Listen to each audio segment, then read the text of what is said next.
anti-immigrant law. This is Democracy Now!, democracynow.org, the War and Peace Report. I'm Amy Goodman with Juan Gonzalez. Well, opposition to Arizona's new anti-immigrant law has extended into the world of sports. Over the past week, numerous professional athletes have publicly criticized the law and even threatened to boycott games in Arizona.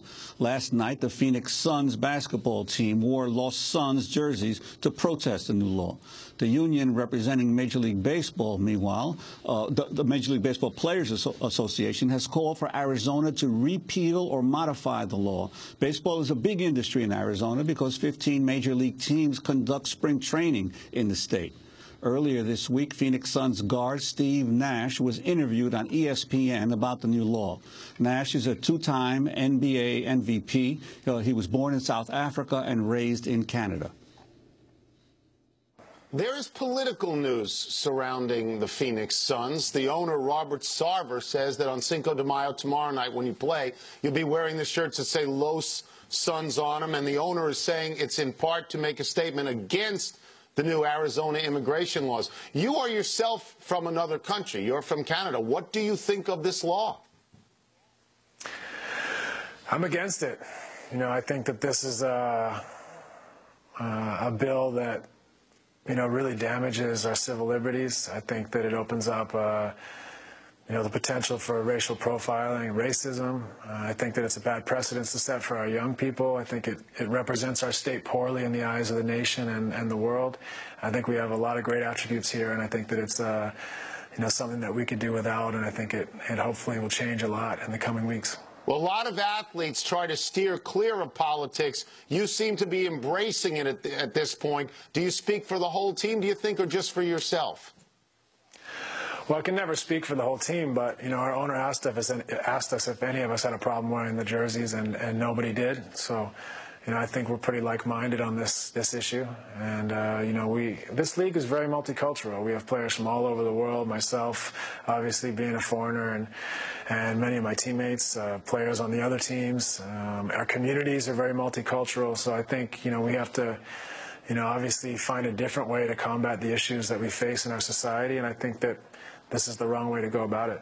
NBA All-Star Steve Nash being interviewed on ESPN. To talk more about the reaction in the world of sports to the Arizona law, we're joined by Dave Zirin. He's the author of a number of books about politics and sports. His latest is A People's History of Sports in the United States. He's a regular contributor to The Nation magazine, writes a weekly column called Edge of Sports.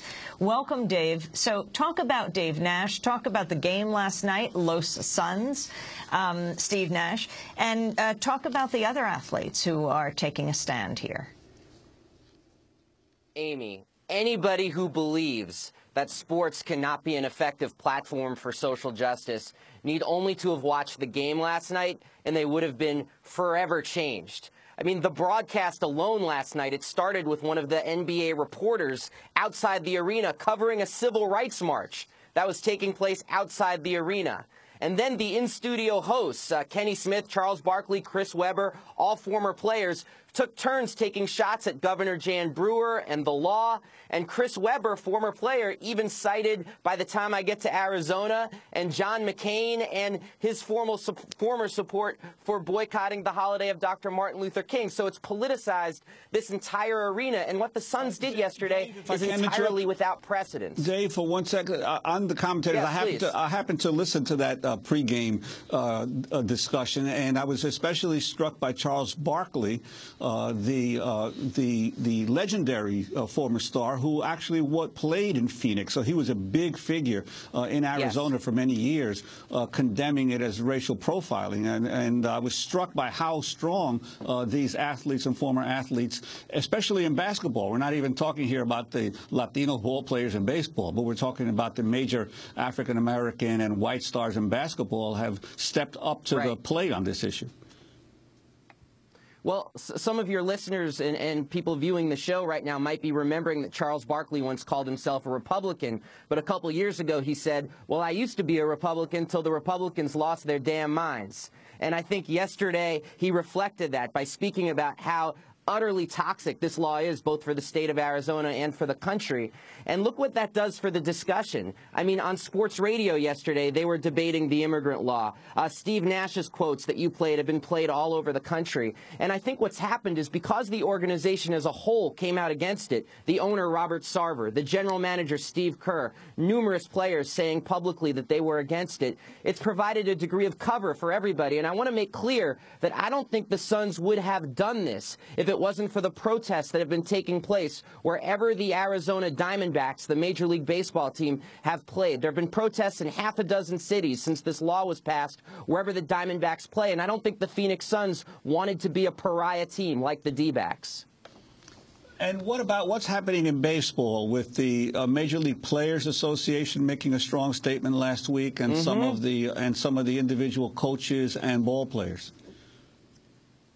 Well, we've discussed this on Democracy Now! Before. Major League Baseball is incredibly reliant on Latin American talent. 27.7% of players come from Latin America. And therefore, numerous players have spoken out just about their own lives and their own families, and that they are actually fearful to go to Arizona. Big-time players like San Diego Padres first baseman Adrian Gonzalez or White Sox manager Ozzie Guillen, who was born in Venezuela, have both said that they will be boycotting the 2011 All-Star Game if it happens in Phoenix, Arizona. It really is remarkable. Dave, when you go back to Arizona's history, one of the last states to recognize Dr. Martin Luther King's birthday, what ultimately, among other things, pressured them to cave was that the Super Bowl was moved, right, to Pasadena, out of Arizona. Right. You've been calling for a boycott of the Diamondbacks of the All-Star Game in Arizona. How big is that movement? Oh, I think it's very real. I mean, there have already been protests outside the stadiums in Denver, Colorado, in Chicago in front of Wrigley Field. There's a protest that's going to actually be quite huge, I believe, in Florida when the Diamondbacks go play the Florida Marlins. Already protests have been called for Citi Field in New York when the Diamondbacks play the Mets. And if there's one uniting theme to all of these protests, it's the simple message that says Arizona should not host the Midsummer Classic, the All-Star Game, if SB 1070 is still on the books. And the idea that that idea has a backing among players and managers, prominent managers like Ozzie Guillen, gives it real weight. And I think Major League Baseball can be pushed to do this. Let's remember, you just mentioned the National Football League pulling the Super Bowl out of Arizona. No one's going to confuse the NFL with the IWW. They're hardly a radical organization, and that they were pushed to take that remarkable political step because of public pressure. Dave, someone mentioned to me a couple of days ago a whole other angle on this issue of the pressure on professional sports, and especially baseball, that has not been addressed yet, which is that Budweiser beer is one of the main, if not the main, sponsors of advertisers on baseball and basketball and various other professional sports. And the single largest Budweiser distributor in America is the distributorship owned by Cindy McCain, of John McCain's wife. And obviously that many Budweiser beer also happens to be the main alcoholic beverage that Latinos drink across the country. So that enormous pressure could be brought to bear on Budweiser to put pressure on Major League Baseball to move that game out as well.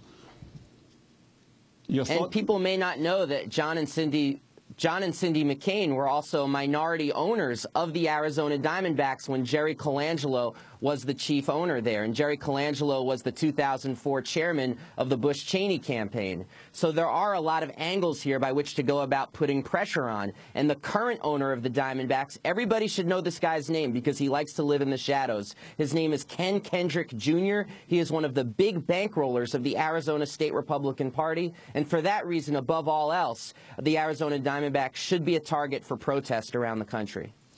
Just some figures on the Arizona Diamondbacks, at least the executives of the Arizona Diamondbacks. In 2010, the National Republican Senatorial Committee's third highest contributor, the executives of the Arizona Diamondbacks, who gave $121,600. Furthermore, they also contributed $129,500, which ranked as the 18th highest contribution to the Republican Party committee. The team's boss, Ken Kendrick, and his family members, E.G. Kendrick Sr. and Randy Kendrick, made contributions to the Republicans totaling a staggering more than $1 million. Dave Zirin. That is correct. And it's interesting because since the protests have started, Ken Kendrick released a statement through the team's PR director saying, on a personal level, I oppose SB 1070. And a lot of us are looking at that and saying, you know what, this is far too little too late. He's got to put his money where his mouth is. We're saying we want to see Ken Kendrick actually in front of cameras say